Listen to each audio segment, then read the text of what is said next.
I'm Justin Ross from Monkey Rail Media. And what is Media Makers and Shakers, you might ask? Well, that's where we get to interview some pretty incredible humans, whether they've done amazing things in business or other areas, but have also utilized video to help elevate their brand in creative ways. Hey guys, I'm Justin Ross of Monkey Rail Media, and this is our launch episode of Media Makers and Shakers. And for our first guest, I couldn't have asked for a bigger and better guest. We have with us today the master of punishment, Mr. Joe DeSena, the CEO and founder of Spartan Race, the host of the Spartan Up podcast, and author of some really powerful books. Joe, thank you so much for being here. I really appreciate it. Thanks for having me. Absolutely. So you're traveling, man. You're everywhere. I'm living in Tokyo, I'm in Boston, I'm in New York, I'm on my way to the UK, China. My head is spinning. I can't even imagine. But we diverted the entire trip to be here with you. I get honored, seriously. Japan, how was that? Your team told me you were actually like living there with your family. I'm living in Japan. Okay. Lived in Singapore last year. I joke with my kids and my family that next year it's either Ukraine, Siberia, or maybe Calcutta. Okay. Less amenities in those areas. Yeah, exactly. we got to toughen it up a little bit. Okay, I can appreciate that. Yeah. And is that the game plan? Has it always been like that in terms of picking a new place every year? We lived on a farm. My wife and I lived on a farm in Vermont. We bred our children and a bunch of cows, chickens, and things. And then we wanted the kids to learn Mandarin. I don't know if you know the story, but I read Pumping Iron with Arnold Schwarzenegger as a kid. And he learned English by watching TV. Okay. So I said to my wife, why don't we just have them only watch TV in Mandarin? It'd be great for them to learn a second language. So people would come to the farm. It was a little weird, right? Because all the television was in Mandarin. I didn't understand what they were saying. Sure. And then we were lucky enough to get a kung fu master to live with us, and he only spoke Mandarin. So when the opportunity came up to say, let's move somewhere, and our son was 10, I think at 9 or 10, our oldest. We chose Singapore, which is Asia Light. Yep. We had the opportunity to dive in a little bit to Mandarin. And then we fell in love with Tokyo while we were in Singapore because we did a little trip to Tokyo. And so I was like, we got to go to Tokyo. We got to have the kids train with a samurai. That's amazing. And so they've been. They liked it?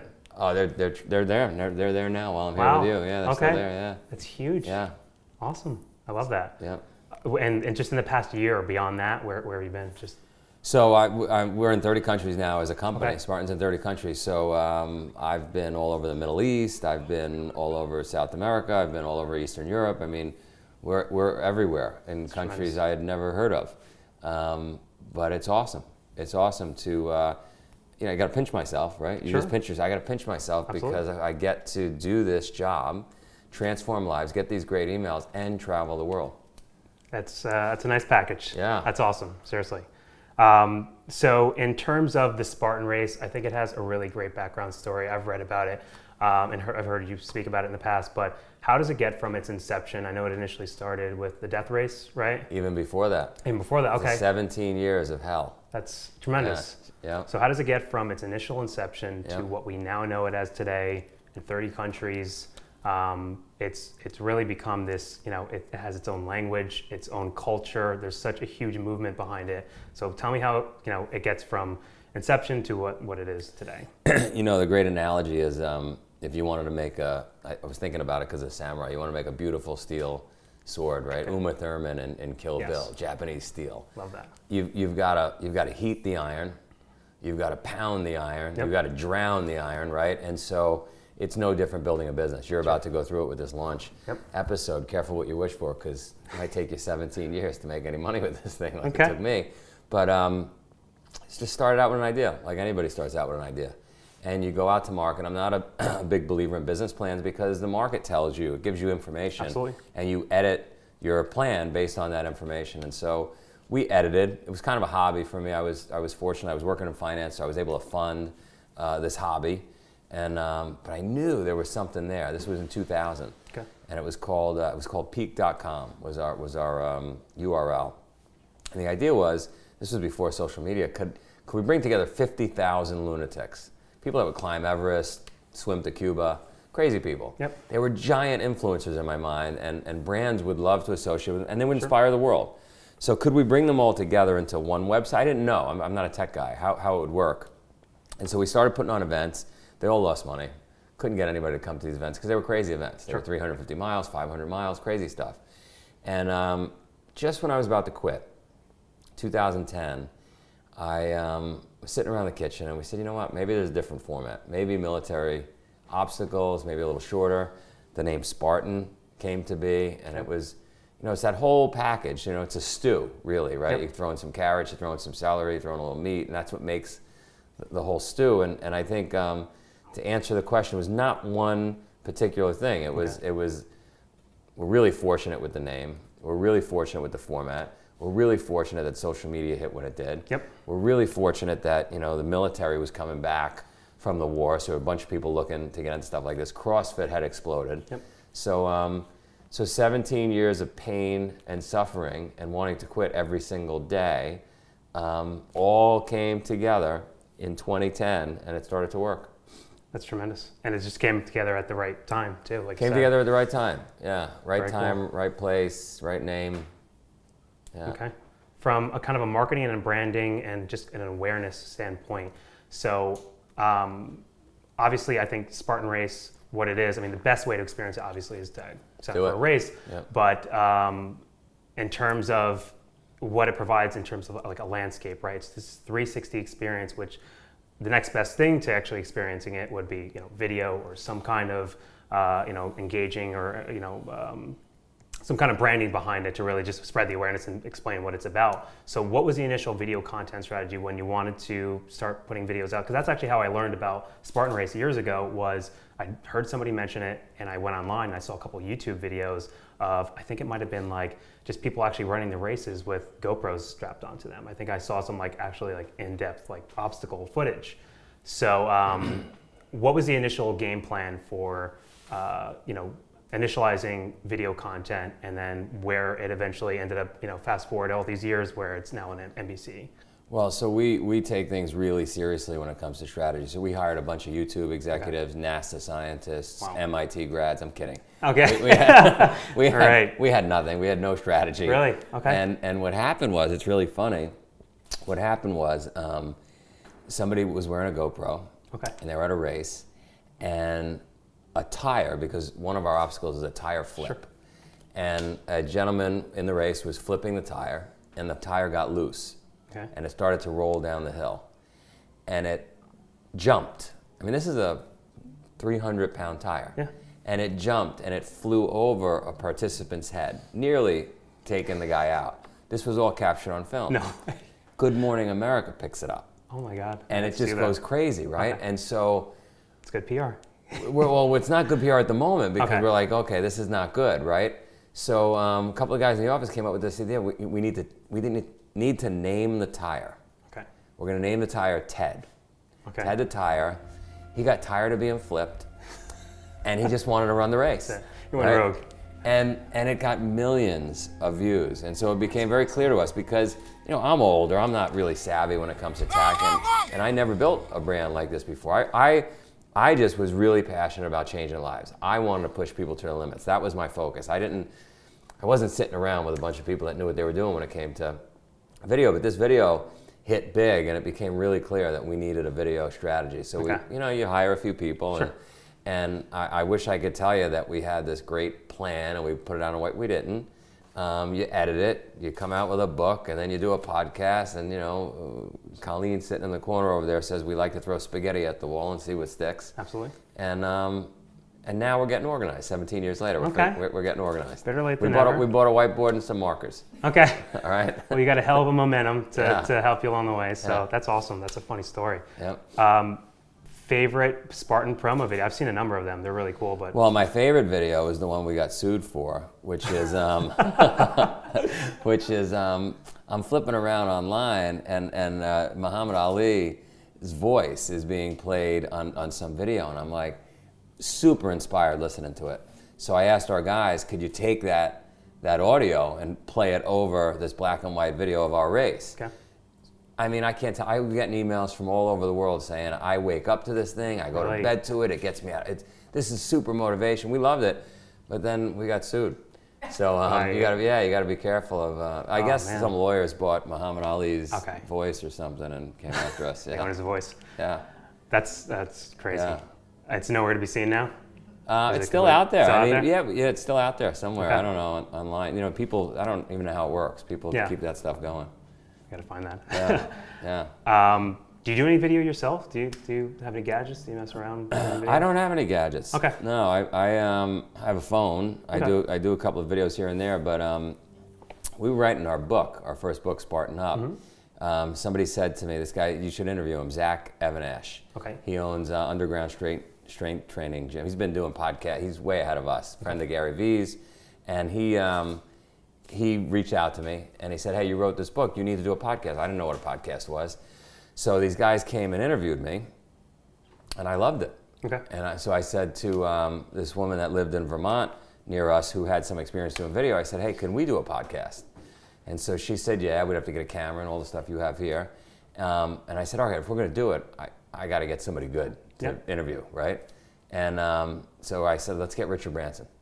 So we sent an email, and he said, okay. And so, but I had to fly to his island and like swim with sharks to get there.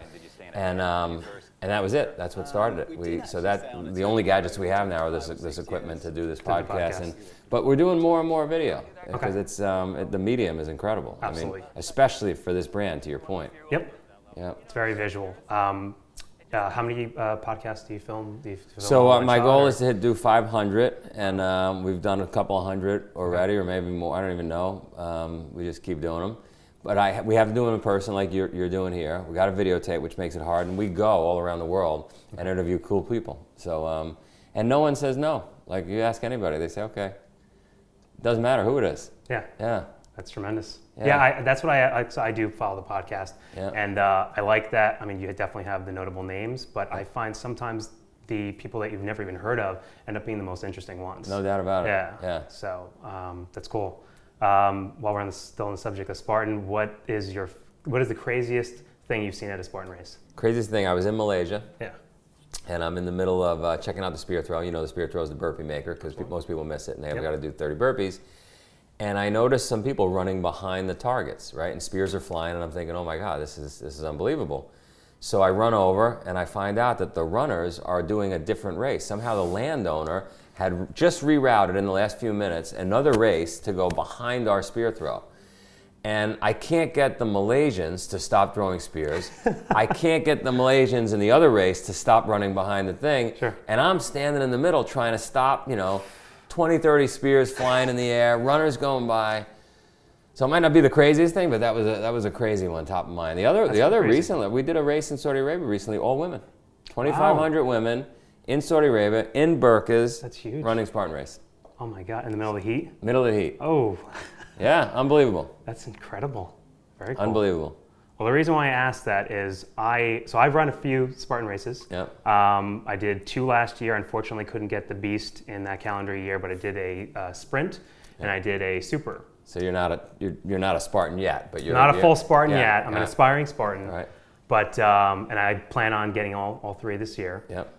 So I'm running I did the sprint very well. My girlfriend and I are pretty competitive, so Nice. we did well at the sprint. We're now at the super, and we're about a quarter of the way through. We're crushing through. We're nailing all the obstacles. We're feeling good. Yep. And it's on a ski resort mountain in New Jersey, Mountain Creek, I think, and a lot of hills. So I'm trekking up this one hill, and I'm starting to feel a little tightness in my calf. Yeah. Never in my life been playing sports my whole life. Played rugby in college. I've actually never had a muscle cramp like mid race or competition. So I'm freaking out. I'm like, oh my God, is this a muscle cramp? It's like it's getting exponentially tighter and tighter to where it literally feels like my calf is like inverting. Yeah. And I'm like stopping every few yards. I'm like stretching it out, hoping I don't even know how to actually resolve a muscle cramp. Yeah. I'm like tell my girlfriend, just go, leave me. I'm gonna finish this somehow, whatever. So I think back to right as we arrived to the race, we joined with a team. And one of the women on our team pulls out this huge Ziploc bag of like 100 mustard packets. Yeah. And I'm like, are you going to serve hot dogs at Fenway? Like, why do you have so many mustard packets? I've never seen that. She's like, oh, they're for muscle cramps. I'm like, oh, okay. I didn't delve further into that. I just assumed, good for muscle cramps. So now I think about that and I'm like, I need to get some fucking mustard packets now. I start asking people that are running by me. This one older gentleman who's got a fanny pack, he pulls out 2 mustard packets and I'm like, saved. Open these babies open, put it in my hand, and I start to massage my calf furiously. Like I'm like really trying to get like a deep tissue massage going, breaking down the enzymes, whatever it's doing. And I'm like, yeah, you're in that race mode, so I'm like frantic. I'm like talking to my leg. And in the midst of that, my girlfriend, who's concerned about me at this point, scales back and she's like, what are you doing? And I'm like, mustard, it's supposed to be helping at some point. She's like, yeah, you're supposed to eat that. And I'm like, noted. And I just proceeded to walk shamefully up the mountain. But so I wanted to share with you. Yeah. Mustard is not meant for rubbing on the muscles. No, I don't condone that. No. But you're lucky a hungry person didn't come by. Yes, that could have been even more dangerous. So that's funny. That's a crazy one. Yeah, that's going in my toolbox of stories. Yeah, I'm honored. You seem like you're on camera a lot. Was that a kind of a confidence thing that built up over time, or just from your experience? Yeah, listen, we all get nervous. I got to give a couple of speeches today. You get nervous every time you go out on stage or whatever, but I don't know. I just step over that line, right? You just step over and success, not economic success, but success at whatever you're doing, right? Absolutely. Speaking on stage or speaking here, it breeds success. The brain releases endorphins, you get through it, and then when you're about to do another podcast or get in front of the camera, whatever it is, the brain releases a little taste again. Yep. Unless you've rubbed mustard on your legs. Yes, in that case, you're good. You're good. And so I guess you just get used to it, right? Sure. You just keep doing it, you get used to it. Absolutely. I respect that. And I love how you always talk about reference point.